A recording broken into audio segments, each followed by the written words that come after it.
been critical of the Venezuela attacks, calling it reckless and illegal. It's Democrat Massachusetts Congressman Seth Moulton who joins me now. Congressman, thank you for being with us here today. Good to see you, Will. You called this reckless and illegal. You have also in the past, Congressman, said that Maduro's a bad guy and authoritarian. Yep. So very simple question. Is it good today that he's not in charge of Venezuela? His regime is still in charge. In fact, in the same indictment that Trump used to justify this massive military operation to take him out of Venezuela, it includes his vice president, who's now running the country. So I don't think it's regime change. Yes, Congressman, presumably with a lot more influence from the United States of America. But Nicolas Maduro is in jail in New York City.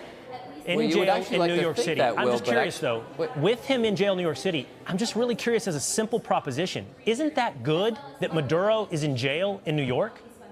Yeah, it's good that he's in jail. It's not good that we conducted an illegal military operation to get him, and it's not good that his regime is still in charge repressing Venezuelans, despite the Secretary of State's promise that that wouldn't happen. Well, we'll see how that plays out. We will see how that plays out. No, it's playing out right now because they're not even allowed to have cell phones in Venezuela now, which they actually were allowed to have under Maduro. So I don't think this is going too well so far. Congress, it's been 2 days.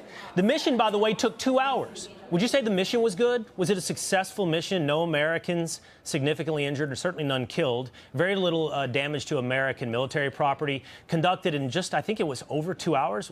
Which, by the way, I appreciate your service. You're a former Marine.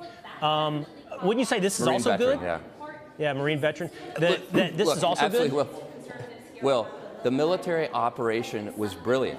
But no matter how brilliant a military operation is, it doesn't matter if it was illegal. Look, I was very proud of our military invasion of Iraq because it was very successful. Well, look, I just want to say, as a Marine, I was very proud of how successful our operation was to invade Iraq. But it turned out it was based on lies. It turned out there was no plan for what came next. It turned out that Bush got us into a forever war, which a lot of MAGA people have criticized, right? Hey, so I remember when the military operation was brilliant, but I'm have a lot of questions about what comes next. Very fair. We don't have to get hung up on that. I'm just trying to sort of run through a checklist of things that were good. It's good that Maduro's in jail. It was good the way it was conducted, the military operation. I presume you think it's good if China, Iran, and Russia have less influence in Venezuela as an outcome of this event.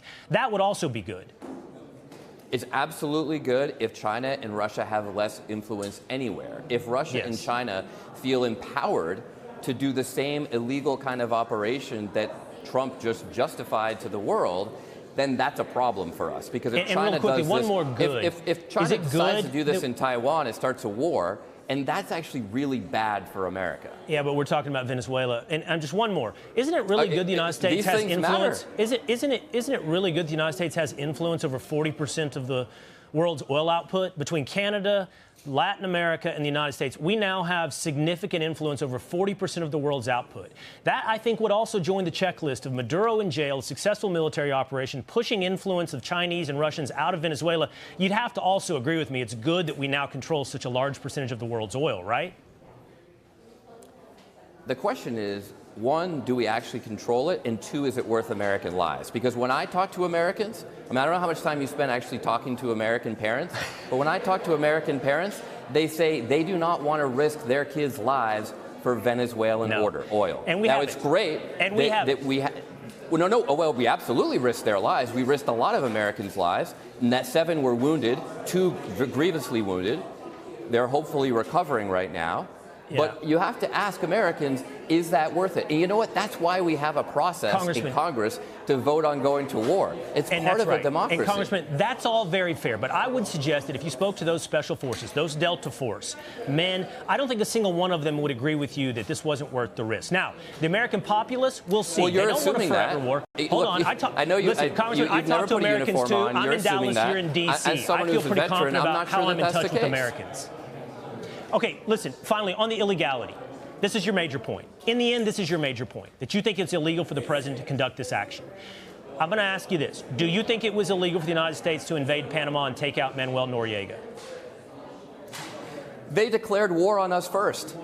That's a really important fact that you've just left out. Wait a minute. If a country declares war on us... No, but there was no... It's a very different situation, Will. There was no congressional declaration of war. There was no congressional declaration of war in Panama. They declared war on us. They declared war on us. Of course we should defend the country. Congressman, and by the way, putting the proposition do I think together, it was good? And by the way, do I think it was good that a lot of Americans... How many Americans died in Panama? How many Americans died in Panama? More than died in Venezuela. Quite a 23? few. Yeah. A couple dozen. Do I think it was worth those American lives, those brave young American lives, just to get one drug lord out of Panama? No, I don't. Okay. I want to leave this one here because by the way, for anyone watching that wonders, the congressman does have a heart out. He has, I guess, presumed something to do on Capitol Hill in about 3 minutes. We have a vote on the I.C.E. extensions, which Trump doesn't want to extend, but we want to actually make sure people can afford health care. And a lot of Republicans are going to vote with us. Anyone thinks that I dare to run away from this debate. Let's just be clear about the time constraints. And I'm not going to accuse the congressman, and he's not going to accuse me. Trust me, I've been here before, Congressman.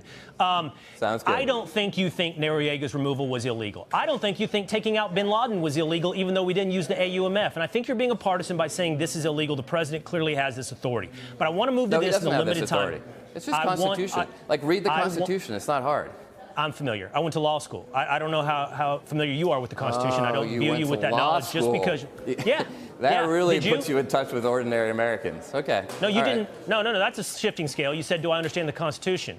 I'm confident in both. That I understand the Constitution and the will of the American people. But one is not the same. Well, actually, the will of the American people was clearly against this. And if you're so confident, then why don't we just have a vote on it? There's not a single poll that backs up what you had to say. The polls suggest that your voters, Democrat voters, think this was a success in Venezuela. Listen, no. They think the operation was a success. They don't think it was legal. And they did not think before it happened that we should go in willy-nilly, especially when the president said he wasn't going to do regime change. This was about drugs. This is important. It's important, so we got to get this, okay? You posted this on X. Homan, talking about Tom Homan, you accused him of lying. You said, in your words, that what happened was not self-defense. This was murder. Speaking of the ICE incident in Minneapolis. The words are on the screen for anybody that wants to see that. Series of questions. Have you interviewed the officer, the ICE agent?